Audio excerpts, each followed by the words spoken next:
My name is Jim Kling, and in 2000, we established the Supply Chain Center here at Niagara University.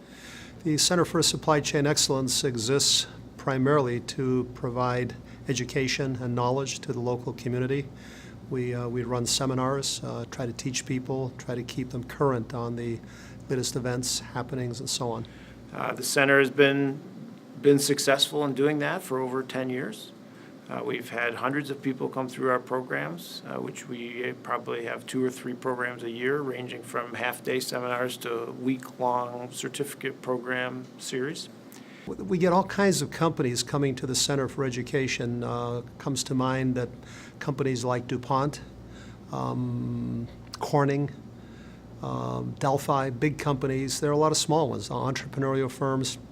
So there's really no average company. It sort of runs the gamut. If someone comes into our seminars, they're going to get kind of a big picture understanding of what supply chain is, what other parts of the field is, like inventory or warehousing, because it's typical that people end up in supply chain type jobs without formal education.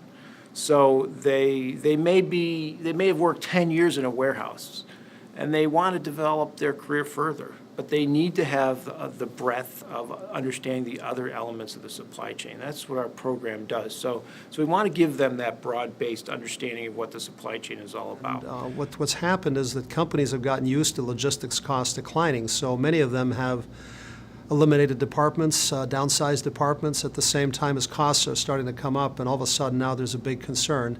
How do I respond to the rising costs, and what do I do, particularly if I don't have staff?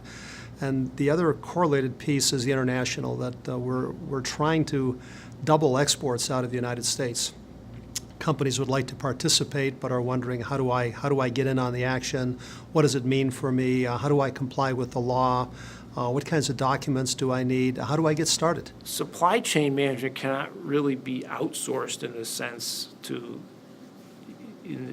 of some other aspects of business. You're always managing it somewhere. You may be doing something different, moving things from one place to a different place, but the function is going to be there. In fact, as the world becomes more globalized, supply chain management becomes even more important.